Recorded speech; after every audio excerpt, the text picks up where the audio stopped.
a meditation called Putting Us Back Together.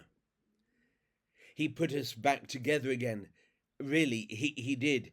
Even Thomas, and who could have blamed Thomas for wanting the experience too, for wanting proof? It wasn't easy for him. Can you imagine it? Not being there when the rest of us saw, and then having to put up with the constant excited talk, the overwhelming joy. It was like the giddiness of children when the most amazing thing has happened. We couldn't stop chattering about it, comparing notes, sharing how we felt, what we thought. Oh, Thomas, it was incredible, overwhelming, extraordinary. You should have been there, Thomas. Must have driven him crazy. I'd be angry too, disappointed, feeling left out. I'd want to see it for myself as well. Why does everyone else get to see and experience and not me? That's what I'd be thinking. But we all needed it. We all needed to be put back together. The trauma, the experiences that we'd been through during that week. We'd gone from the high of the entry into Jerusalem. I mean, if that crowd could have carried us into the city on their shoulders, they would have done. The feeling was electric. It was like being on top of the world.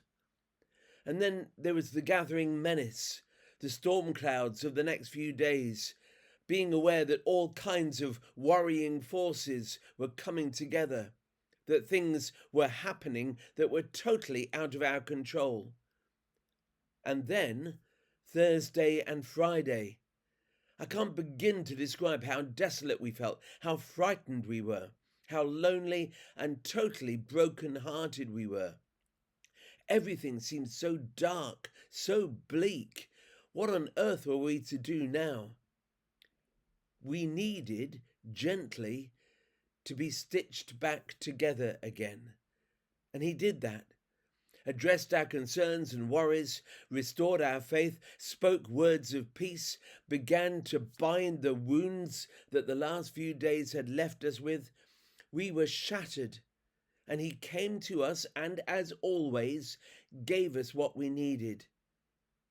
And we did need that. The last few days have been a roller coaster ride of emotion, and there was more to come. From the most wonderful highs to the deepest of lows, we needed reassurance time and again. And as incredible, as breathtaking as it was to see him again, as hard as it was to wrap our heads around what was happening, those gentle human moments, that precious space that he offered us to ask, to breathe, to grasp what had happened, that was all important. Because we all need to be put back together again, from time to time, don't we?